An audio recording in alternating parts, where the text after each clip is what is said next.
Zima je pokucala na vrata, a vaša stopala uvijek najviše pate zbog niskih temperatura.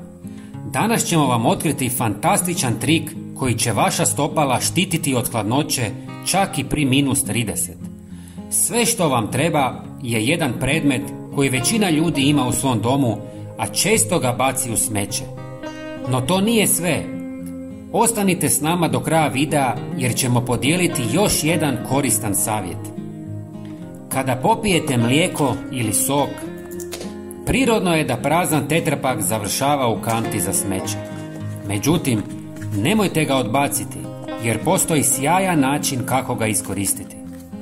Prvo, razrežite i otvorite tetrapak.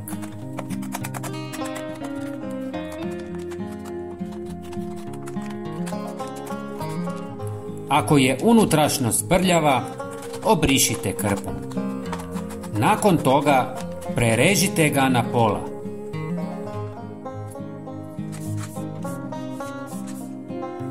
Uzmite svoj uložak iz cipele i nacrtajte oblik uloška na unutrašnju stranu tetrapaka, pa ga izrežite.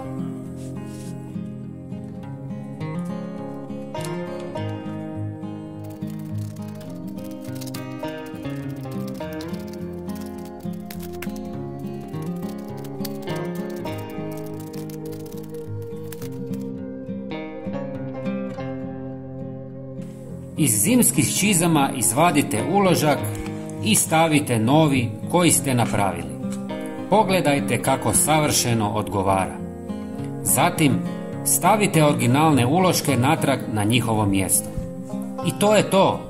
Tako je jednostavno. Ovakav domaći uložak odlično zadržava toplinu i sprječava ulazak hladnoće u potplat, čime će vaša stopala ostati topla. Ali to nije sve. Koliko puta ste kupili jeftine šlape s tankim potplatima? Već nakon nekoliko minuta na hladnom podu osjećate hladnoću. Taj problem više nećete imati. Ove fantastične uloške možete staviti i u šlape, a hladnoća vam više nikad neće smetati. I ovdje savršeno odgovaraju. Ovo je fantastično. A najbolje od svega, sve je potpuno besplatno. Možete čak i napraviti duple uloške jer kutije od mlijeka bacate u smeće svaki dan i imate ih neograničeno. Dragi prijatelji, nadamo se da vam je ovaj savjet pomogao. Bilo bi nam drago da podijelite ovaj video sa prijateljima i pretplatite se na naš kanal. Vaša podrška nam puno znači. Hvala vam. Pozdrav!